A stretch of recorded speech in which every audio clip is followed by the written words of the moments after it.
Bonsoir à toutes et à tous, j'espère que vous allez bien. Je suis ravie de vous retrouver sur cette chaîne YouTube. Donc je me présente, c'est Souila, je suis docteur en sciences de l'information et de la communication et nouvelles technologies. Je suis aussi écrivaine, mais je dirais que ce qui me définit le plus, c'est ma passion pour le domaine du coaching et du développement personnel. Donc, si vous avez besoin de conseils, si vous voulez vous reprendre en main, si vous voulez opérer un changement dans votre vie, vous êtes au bon endroit.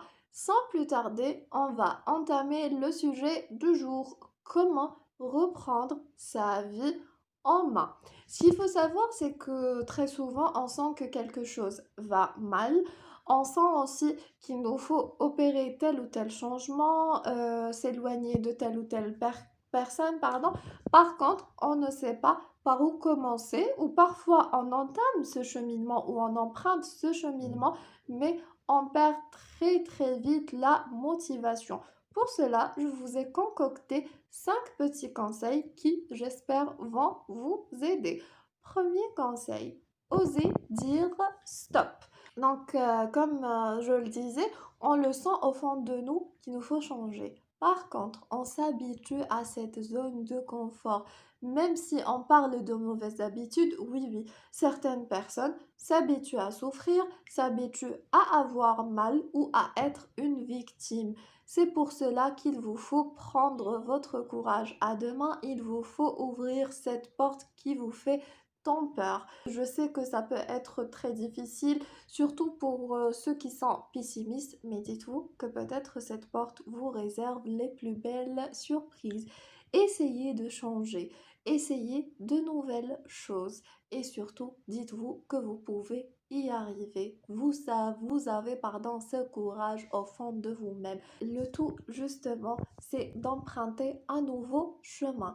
Deuxième conseil, et à mes yeux c'est le conseil le plus important, il faut se dire que le changement n'a pas de rythme régulier. Je m'explique. Si à titre d'exemple, je peux changer telle ou telle habitude au bout de 2-3 mois, une autre personne pourra opérer le même changement au bout de 6 mois, tout comme une autre personne pourra opérer ce changement au bout de 15 jours. C'est-à-dire qu'à chacun de nous son propre rythme.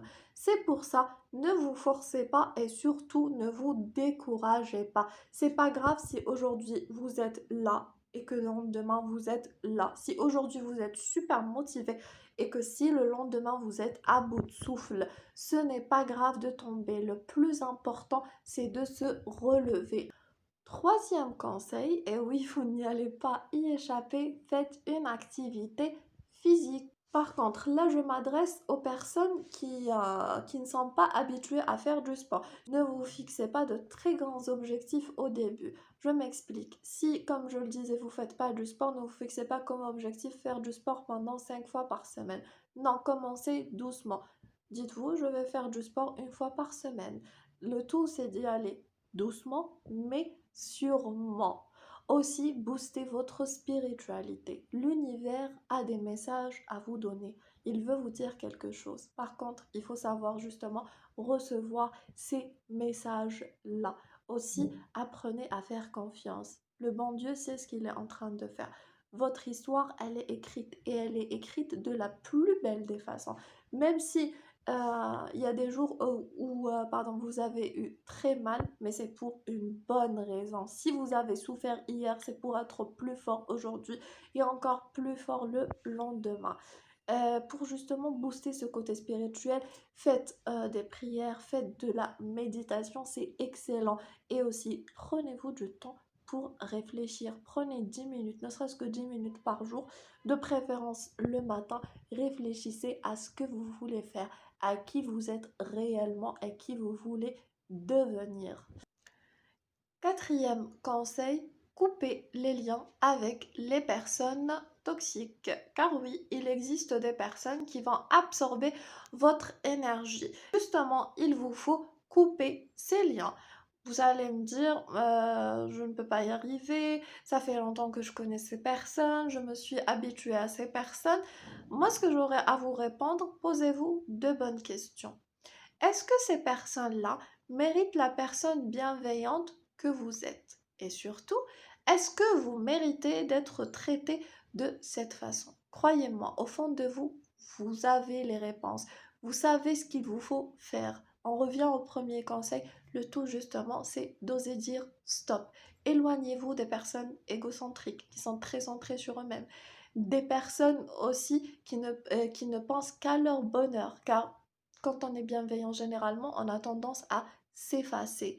Mais aussi, éloignez-vous des personnes qui sont tout le temps dans un mood négatif. Je ne dis pas qu'il ne faut pas aider les autres, mais surtout quand vous êtes mal au point, vous avez besoin de personnes qui respirent la joie de vivre. Cinquième et dernier conseil, apprenez à vous aimer.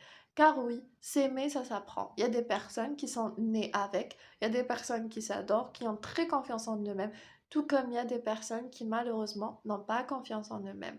Ce que j'aurais aussi là à vous dire, c'est que ces défauts, ces complexes, généralement, vous êtes les seuls à les voir. Généralement, vous êtes le plus dur avec vous-même. Je sais que la plupart d'entre vous connaissent ce conseil de se regarder face au miroir, par contre, de prendre du temps face au miroir. Ce n'est pas de se regarder vite fait, non, de se prendre 10 minutes face au miroir, d'apprendre à apprécier justement ces petits détails qui font de vous que vous êtes une personne unique. Soyez bienveillant. Si vous y arrivez pas, parce que je sais que ça peut être difficile pour certains, moi je conseille aussi de regarder ces photos, par contre de prendre le temps de regarder ces photos. Et surtout, arrêtez de rêver votre vie. Vivez vos rêves. Justement, arrêtez de tout remettre au lendemain. Il est temps pour vous de changer. Il est temps pour vous de devenir cette personne dont vous rêvez tant. Aussi, il est temps d'apprendre à la gratitude, d'apprendre à apprécier les petits détails qui font que votre vie est si belle. C'est tout ce que j'avais à vous dire aujourd'hui. J'espère de tout cœur que ces conseils vont vous aider. Je vous donne rendez-vous dans une prochaine vidéo. Mais avant, ce que j'aimerais vous dire, si vous voulez m'envoyer des messages, si vous avez besoin de conseils, je me ferai un plaisir d'y répondre. Bien sûr, je vais y répondre dans une vidéo en anonyme. Donc, vous pouvez me joindre sur cette page. Donc, ça va s'afficher là, en bas de l'écran. Ou je vais la mettre, en barre d'informations aussi.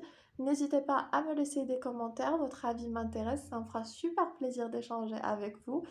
Un petit like et surtout abonnez-vous pour être au courant des jours où je vais poster une prochaine vidéo. Prenez bien soin de vous, je vous fais des gros bisous et je vous dis à bientôt. Au revoir.